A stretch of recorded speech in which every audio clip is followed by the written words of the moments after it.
The NBA has released the Spurs opening week Christmas Day games. We're going to talk about that. Also, Wemby says he can get 100 points. I'm going to buy or sell that.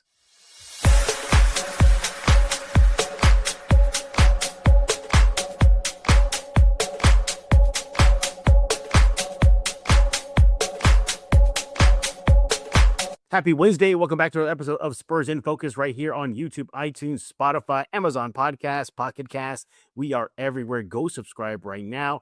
Don't forget about the Substack. Spurs in Focus Substack is completely free. Sign up today. Hit subscribe. Be part of the crew. And my name is Jeff Garcia, longtime Spurs writer in San Antonio. What are we talking about today? The NBA has released the opening week Christmas Day game slate, and your Spurs are heavily well represented. We're going to talk about who the Spurs are going to take on for opening night, opening week, Christmas Day game. And also, do I have a little bit of an issue with one of the early games to start the season? I'll talk about that and more. Also, Wemby says he can get 100 points in a game. I said, yeah, he can do it. We're going to buy or sell that and catch you up with the latest Spurs news and notes as the slow period of the offseason continues. Let's go to bring in our guest. He is back, everybody, Mr. Rudy Campos of the Sports Answer. You have a sports question. He is the Sports Answer. Rudy, welcome back. Thanks for having me, Jeff. It's going to be some interesting topics, to go over today, especially that schedule part. Yeah. And speaking of schedule, everybody's looking here. It is an audio-only show. Again, scheduling conflicts between me and Rudy popped up, but hey, we are back nevertheless, and we're going to get into some silver and black news. But we'll be back live later this week for our live episode of Spurs in Focus, so we'll catch you up then. And by the way, everybody, check out Rudy on X at the Sports Answer. Give him a follow right now. Rudy, the NBA has announced opening week Christmas Day game slate, and the Spurs are well represented. Man, wasn't that just too long ago, Rudy, where the Spurs were barely on the NBA national TV game schedule? Here they are, dotting everywhere. And let's start it off with opening week tip-off, as they call it. Let's go to put up the schedule on your screen if you're watching on the YouTube. And that is the Christmas Day one. Hang on. Okay, we're going to edit that out again. Hang on. In a 3, 2, 1. And there you have it. Opening night, as they call it, the NBA tip-off. It's on Tuesday, October 20th. And surprise, surprise, nobody surprised. Rudy, Spurs, Thunder, they're going to the Frost Bank Center. It's a late game too, 8:30 local time. Rudy, Spurs, Thunder, this is a game that had to be on opening night, right? Yeah, I mean, it was either going to be opening night or the Christmas Day game, but you had to have it on opening night. The two best teams in the Western Conference, arguably the two best teams in the NBA going at it head to head. And it's going to be a fun night. I mean, does Oklahoma City get revenge for the Spurs? So, basically celebrating their Western Conference championship, defeating the Thunder, or the New York San Antonio Spurs are going to make it even more difficult for OKC to be the number one team in the Western Conference. I love that opening night matchup. It's going to be a great one. Yeah, that's a good one. It's a really good one. Again, this will mark the first time the two West rivals will meet after the Spurs dethroned the Thunder as the West champs in last year's West Finals series. It went to 7 games. Interesting, though, a late game, though. So not unusual for the Spurs. Usually they're around 7 o'clock games. This is an 8:30 game, so get your coffee mugs ready if you're going to be up the following night. But, the Spurs had to be on opening night. They went to the NBA Finals. They beat the Thunder. And I think it's safe to say, although the players kind of downplay it, Thunder and Spurs, it's a rivalry, isn't it? Yeah, it's a big time rivalry, especially after last season. I mean, nobody has any more hatred apparently for Chet Holmgren than Victor Wembanyama does. And everybody likes to talk about Shea and, 2 back-to-back MVPs. A lot of people felt Victor was robbed last year of MVP, but I mean, it's a great opening night. There's no bigger rivalry right now that we can think of in the Western Conference. So, yeah, it's going to be a fun matchup. You see that report that came out yesterday, I believe, and it wasn't from a blog site or anything. It was from a national reporter saying that there are rumblings that Chet better shape up or ship out, especially versus Wemby, because they may have to go in a different direction with him because, man, he stunk up to join in that final. It looked like he was just so scared of taking on Wemby. I mean, so what? If Wemby blocks, he blocks everybody. But, man, Chet had like zero courage going up against Wemby in that series, Rudy. Yeah, Chet played he didn't play very well. He didn't play up to, max deal potential play Hmm. here. And, could it be fear? Victor Wembanyama, could it be that he's just overpowered and overmatched? The players are just overmatched. Don't really know, but the reports about him, shaping up or shipping out, I don't really buy too much into that. I mean, Chet's going to be pretty much, one of their pillars in Oklahoma City for a long time. If anything, Sam Presti's a good enough GM to where if he knows Chet Holmgren can't handle Victor Wembanyama, he'll go out there and get another player similar to what he did out Yeah. there at Hardenstein. So, um, yeah, I mean, Chet's going to have to step up his game. But when you're talking about them meeting the Spurs, there's always a way to get around that when it comes to Wemby. And Yeah. I think Preston, the staff that he's got, will do a good job on doing that. But yeah, I mean, as far as the the Western Conference Finals goes, and even the regular season games, Chet does not have Wemby's number. It's the opposite. Wemby is definitely dominant Chet longer. You brought up something last time we spoke, yeah, regarding the Spurs Thunder. You said like going into this new season, you feel the Thunder got weaker. Uh, I still feel the same way. I mean, they lost Lou Dort and also Wiggins as well. I mean, the bonus is they were able to keep Jared McCain. They didn't have to move him or anything. But they drafted so Bennett starts as a good player, and he's going to be a good guard, kind of a guy to maybe take over for Lou Gortz was lost in. But they went and drafted a Mara in the offseason, and as much as I like Adamar, I don't think he fits their system very well. He thinks Cat was, dominated by Wemby. Adamar is going to be the same way for a while. I mean, he's a really good center, but he's not anything more than what you're going to probably get out of Isaiah Hardenstein. And even at that, I would call that a bonus if you did. So he Mhm. just doesn't fit the OKC's, roster from what I can tell. And yeah, they got worse, man. I mean, people can go back on the videos that we've done, and I've said, last year I didn't believe in the Thunder at all. I didn't think they were Mhm. going to be as good as they were the previous year.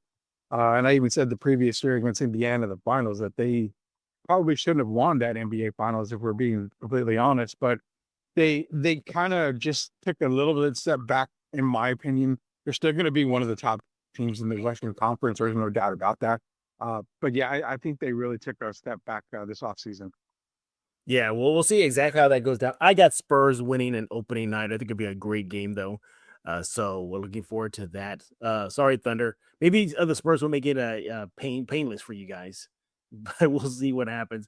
All right, well, the Spurs are not done there.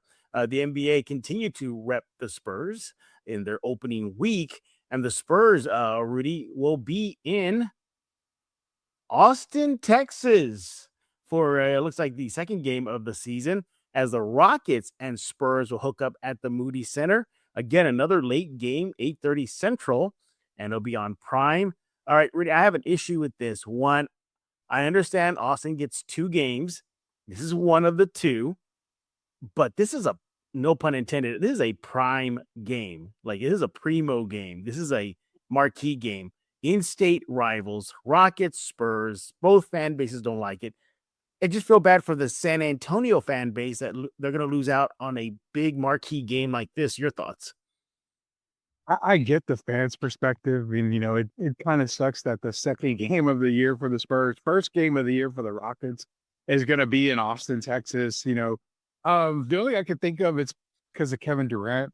Being he went to the University of Texas, so the chances, hey, we'll put this game in Austin, be on prime time, and all that good stuff.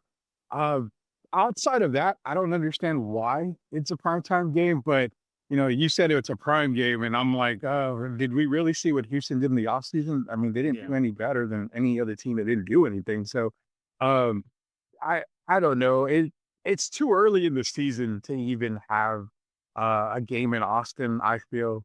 Mhm. But then again, I mean, the NBA schedule, when it is fully released, you may see the Spurs more nationally. So this is maybe one of those games where, we're going to maybe have to put in Austin because everything else might be, nationally crowd where you want them in the Prospect Yeah. or on the road or something. So, um, who knows, man? I mean, it's weird that they got a game this early. So Right. it's the Rockets, and you're going to see the Rockets more times than not. They're in your division. So one game Yeah. is not going to cost them. At least it's not, the New York Knicks and the Spurs in Austin or something like that, where it's just a one-time visit.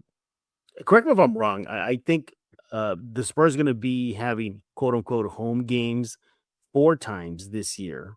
You got the one we're seeing on your screen right now, the one at Rockets at Spurs, I guess in this case. They're the visiting team.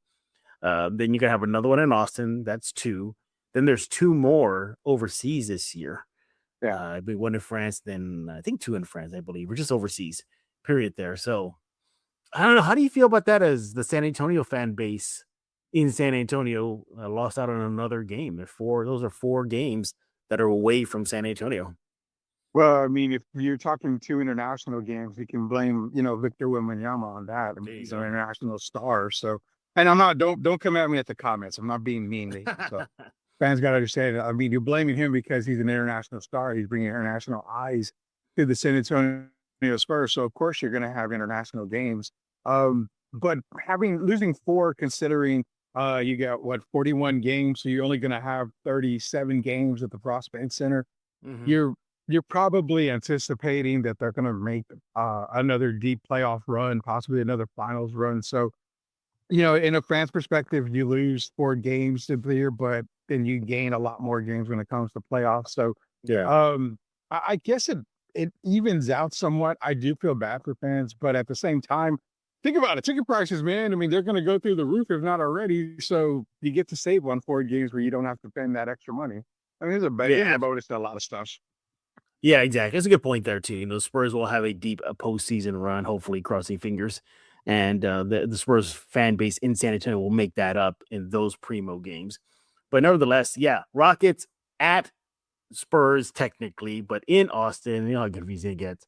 But again, Spurs just really trying to get that bigger market footprint throughout South Texas. Recall that is the goal of this. It's not just Austin. Everybody thinks, they're trying to spread to Austin. No, the Spurs have been making strides in South Texas as well. You're looking at Laredo, Corpus, the Rio Grande Valley. They're really, really trying to build up that area. So wouldn't be surprised if in future days, future seasons, I really think the city of Corpus Christi deserves a game. Spurs they have that convention center there right on the coast. You're right. Yeah. Right there on the coastline. So I would honestly, Jeff, I think if they were to put a game in Corpus, that convention center could easily be turned into an NBA spot for a Corpus Christi game. That, to me, that's more appealing than Austin. Right now, maybe give Austin 1 game because you've kind of given them a few games over the year. Maybe go down to Corpus, do a little convention center. I mean, you'd get that entire region, as well as I know a lot of Spurs fans from San Antonio would definitely travel to Corpus, especially if it's a weekend day, put it on a Friday or Saturday night. I mean, you're talking, a good amount of help for Corpus's economy. So, I think you're right. They should go to a couple more places. I don't know about Rio Grande Valley though. Where would they play? McAllen? I mean, well, they have the G League down there, right? They have a G League team, the Vipers. That's right. The Rio Grande team, they do have that one. That's cool. So they can use that. But even if you give Corpus a preseason game, that'll be cool. Remember back in the day, they used to do preseason games like in different cities. Yeah, well, you see, the Celtics were no, they played in Hartford, I think, a lot of times for the preseason games. Yeah. So hopefully the NBA / the Spurs could do that for other cities outside of Austin that support the Spurs. Because there is a huge Spurs fan base outside of San Antonio and in South Texas. But nevertheless, Rockets at Spurs in Austin. That's early in the schedule, Friday, October 23rd. Again, a late start, 8:30 Central. It'll be on Prime. And for the grand finale here, before we hit our first break here, Christmas Day. Yep, your Spurs are back. This time, taking on the New York Knicks. What is it about the Spurs and Knicks on Christmas? It's like they always got to put, You and I called that the last show, that it was going to be more likely Spurs and Knicks, because it seems like it happens every year. Yeah, every year is always Spurs and Knicks. But here we go again. A battle / rematch of the first time the Spurs will visit New York since the NBA Finals. Right there on your screen, 11 in the morning. It's the Spurs and Knicks that start off the Christmas Day slate. So you can see there will be 5 games that Christmas Day. And Rudy, I had somebody on X reach out to me when I shared this image on X, and they said, "Why is it always Spurs on the road for Christmas? Why can't Christmas Day games be in San Antonio?" But in this case, I mean, you can't. You can probably understand why. It's Knicks Spurs, obviously rematch of the NBA Finals. Okay, but let's face it, MSG, Christmas Day, Christmas in New York. You also got, I don't know. Are we close to saying it's a rivalry, Rudy? An East-West rivalry, Spurs No, Knicks. Are we there? no, No. no. Rivalry is, a team like, um, Lakers and Celtics when it comes to East-West rivalry. Okay. You have to have played multiple times, had multiple, series against each other. But Yeah. the only reason why it's a rivalry now is because of the fan base. I mean, but when it Yeah. comes to Knicks and Spurs on Christmas Day, MSG, as a fan, as a Spurs fan, you're SOL. Sorry, go cry about it. Get a box of tissues and just get over it. Because as a player, there's no better place to play than the Mecca, Yeah. the Madison Square Garden in New York City, especially on Christmas Day. And let me throw it a little bit further, Jeff. If I'm a San Antonio Spurs player, I have that going for me. I have MSG, I have the Knicks, I have Christmas Day, but I have the first game of the Christmas Day schedule. All eyes are going to be on me for the first thing because I know every now and then you get busy with family. So you're going to tend to miss those 2 o'clock games and those 4 o'clock games. You have every eye on you. So perfect scheduling job by the NBA. Absolutely. Also, too, you look at the Spurs Knicks too. Victor has become kind of like their enemy. Like that's like an enemy entering their court. And you He's saw how everybody's they, enemy. I know, right? But more so with the Knicks, man, because it feels like the Knicks beat the Spurs in the finals, and the Knicks couldn't let it go. You have to rub it in. During like their championship parade, they had a video of like some fan holding like a little baby doll. And he was treating Yeah. like a baby because Victor was just always crying. So he is definitely not welcome in MSG. Other than that, Rudy, solid slate though. I mean, look at that: Miami, Boston, Sixers, Lakers. That one should be interesting. LeBron's return to LA. Wolves, Thunder should be good, and I guess Thunder, Warriors. I guess to close out the slate. Yeah. Yeah, but The what do you got Warriors of are this only must game? see. Well, the Yeah. only game the Warriors must see or Warriors is the must see TV is because more than likely it's going to be Curry's last year in Golden State. I mean, Yep. I don't even know. I've had talks, with a couple of friends and saying I don't even think he makes it through the season. Probably they get off to a really bad start. Oh yeah. I don't think he makes it through the season. So I don't know. I mean that slate of Christmas games is other than the Warriors game, it's pretty prime time, man. I kind of like it. I would have rather seen maybe Thunder Nuggets Yeah. for Christmas Day, but I mean, I don't know. I'll Yeah. take what we can get. Yeah. Yeah. So you see, the Spurs definitely heavily well represented in the opening week, opening night, and of course Christmas Day. So your Spurs have arrived, and again, it's just good to see how the Spurs are back on the map. They're back near the top of the NBA mountain there, being lumped in with the Knicks, the defending champs, your Lakers, your Sixers, obviously the Sixers. I mean, Rudy, can we just do we have to just swallow bite the bullet right now and just say, look, the Sixers might be on every freaking night of every national TV game this upcoming season because of LeBron? I think so. I mean, he's going to have that whole documentary crew following him this entire year. So anytime the NBA can get a piece of that, they're going to do what they can. And I'd safe to say that they're going to be pretty much on, as many national TV games as possible. But the bright side of it, I mean, can you, before the whole schedule comes out, can we truly say that you're probably going to get maybe 65 games for San Antonio on national TV, maybe more? I mean, I think majority, 85% of the games are going to be nationally televised. I don't see very many games not being nationally televised. Yeah, yeah, you're absolutely right. I think the Spurs, by the way, in case you're wondering, the NBA/Spurs full regular season schedule will be released this Thursday, so tomorrow at Yeah. 1 o'clock in San Antonio, 2 o'clock. Yeah, no, I'm sorry, 2 o'clock San Antonio time. So it'll be then. But no, I'm expecting the Spurs to be heavily featured as well, and should be no shock. I expect them to maybe gain a few more national games Mhm. shown in on the big screen there, the big TV screen there. But we shall see. But there you have it. The Spurs early sneak peek at their schedule. Again, no, they are not. Hey, Spurs fans, you can't complain about any disrespect or NBA overlooking the Spurs. No, they are not overlooking the Spurs. The Wemby effect, as Rudy mentioned, And of course, them coming off a finals march should be good. All right. When we get back, everybody, yeah, we're not done yet. Victor Wembanyama, speaking of him, he says that he can get to 100 points. Does Rudy Campos buy or sell that? Let's talk about that coming up next right here on Spurs in Focus. As the new leader of the Decepticons, I command you to subscribe to Spurs in Focus.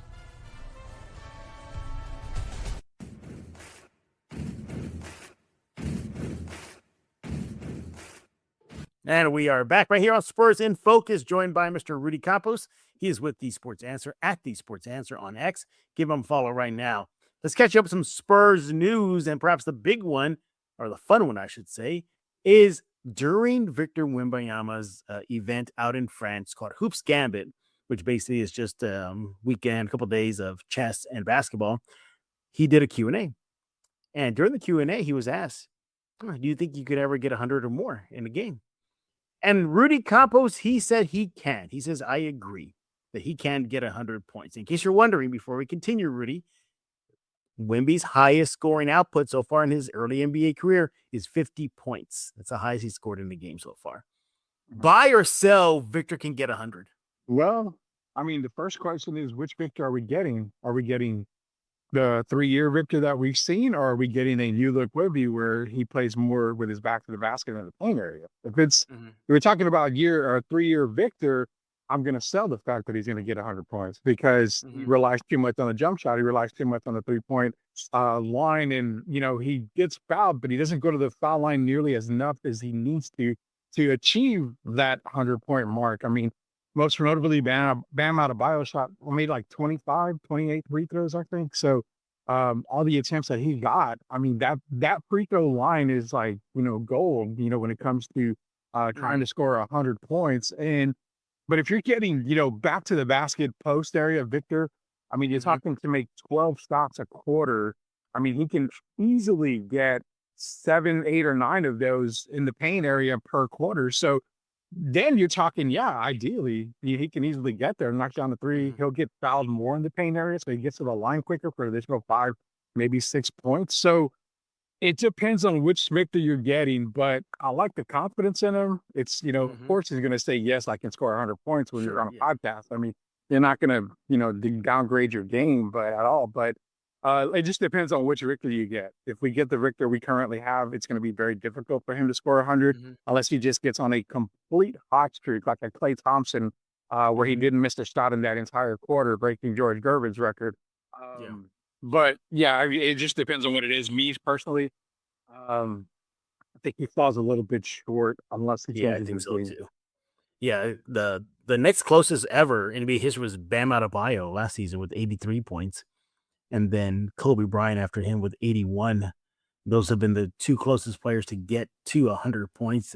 But I mean, it's rough, man. It's rough. I mean, when Wilt did it back in the day, when Wilt did it in the 60s, right? 62. Yeah, 62.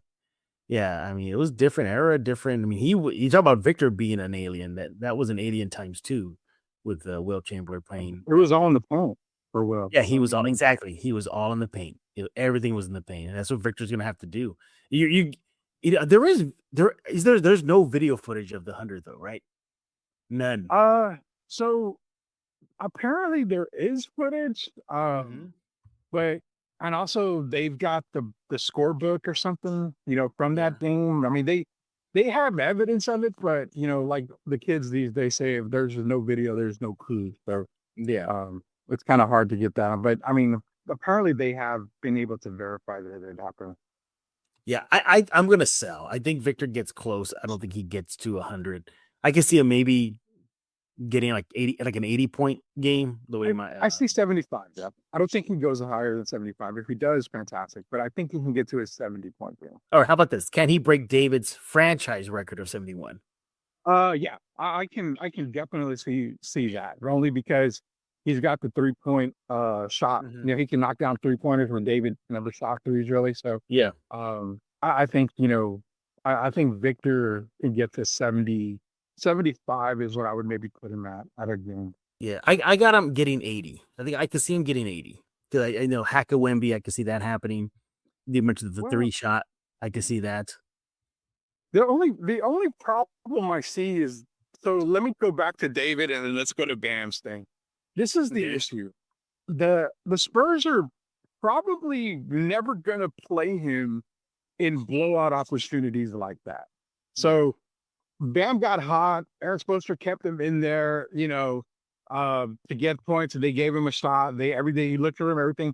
I don't see the same kind of circus happening with the San Antonio Spurs. And when David Robinson did it, you got to remember, Dominique Wilkins has been on a podcast, and he completely said that coaching staff and, Clippers front office came in and said they want David Robinson to win the scoring title over Shaq. So they pretty much just laid down and let David score as much as he could to win that scoring title over Shaq that year. I don't see that happening with Victor. If the Spurs are in a comfortable lead, you already know he's been injury prone 2 out of the 3 years he's been in the league pretty much.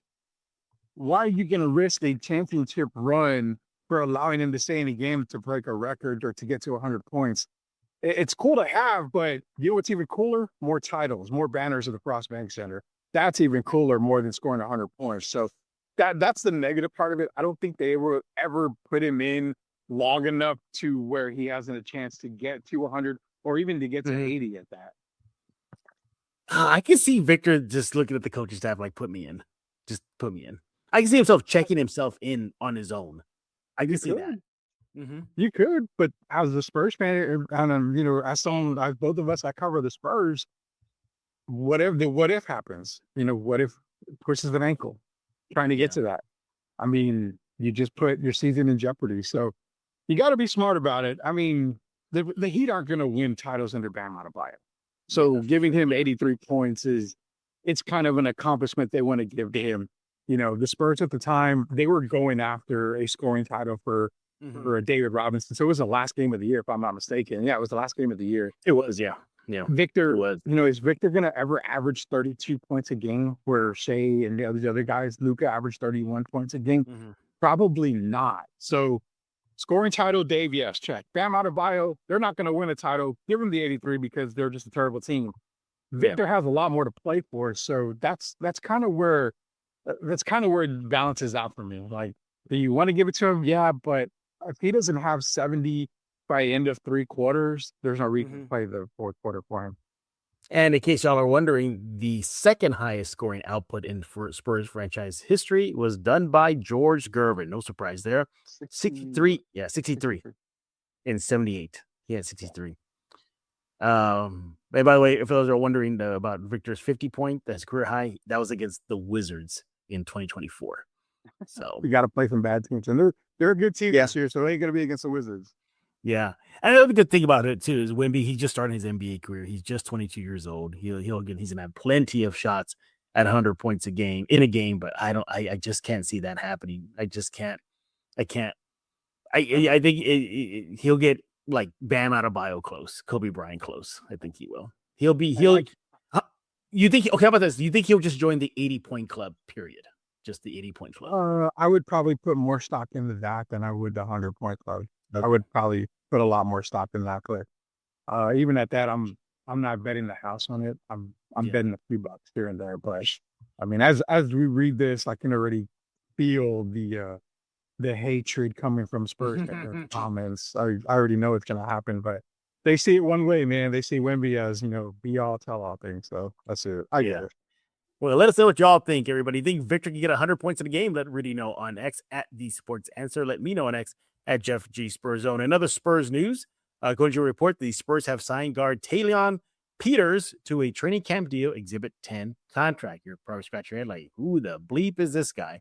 He's a Spur. Yeah. Well, Peters, he was picked in the second round of the 2025 NBA draft by Indiana. For the Pacers last year, averaged 4.5 points per game, 1.6 rebound. Really just a kind of end of the bench kind of guy. Although he did shoot 38% from the field and 33% from the 3 line with Indiana. But nevertheless, I expect him to be with the Austin Spurs G League team. Again, the Spurs are just filling out their training camp roster.